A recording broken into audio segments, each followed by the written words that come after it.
The thing that strikes me about your friend's example, if I understood you correctly, is that somehow, in some intentional way, it's not harmonious. That he intentionally wanted to produce an effect. Maybe even that. Incongruity, that's all. I find that incomprehensible. I mean, I find it very irresponsible. I find it nutty, speaking as an artist. I feel sorry for the man. I also feel incredibly angry for screwing up the world.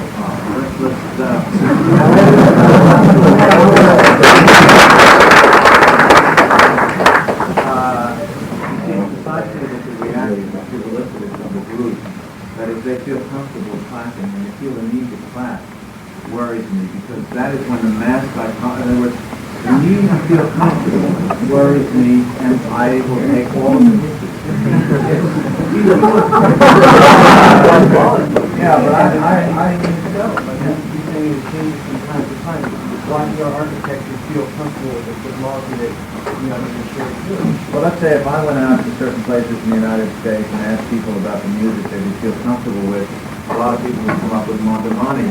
And I'm not convinced that that's something that I should have to live with all my life, because the majority of people, I want to go back to this notion of needing to feel comfortable, why he feels the need to feel comfortable and I don't, why he feels the need for harmony and I don't, why he sees the fact that I should be allowed to have non-harmony, irresponsible, and why he gets angry.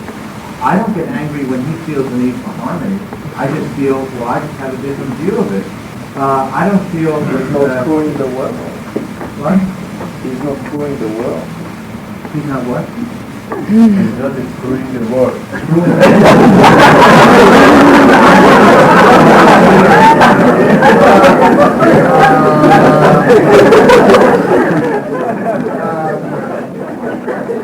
I would like to suggest that obviously his idea of harmony, if we all agreed on harmony, in other words, if I weren't here agitating, nobody would know what harmony is, and you all would realize how much you agreed with him. It's precisely because there is as Benjamin calls the destructive character. If you read Walter Benjamin, he says the destructive character is reliability itself, because you can always tend to define what isn't destructive. In other words, without something which is the sand and the oyster, the destructive nature of man, if you repress that, it's going to come out in some way. If you're always searching for harmony, the disharmonies and incongruencies which define harmony and make it understandable will never be seen, because the world of total harmony is no harmony at all. That is, you need something for harmony to react against, because we are in a dialectical situation in our inner feelings.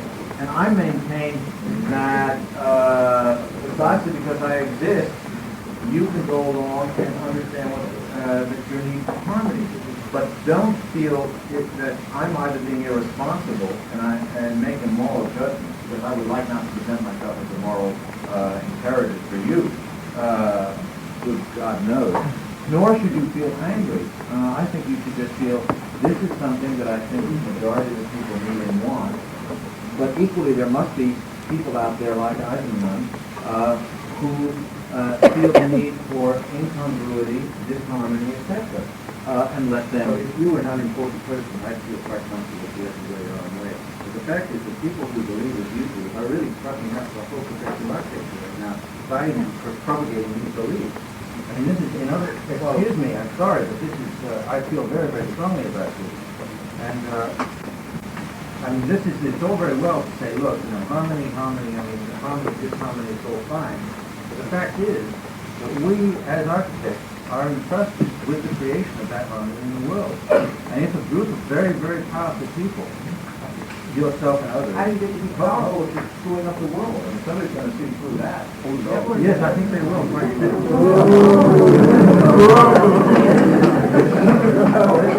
bit.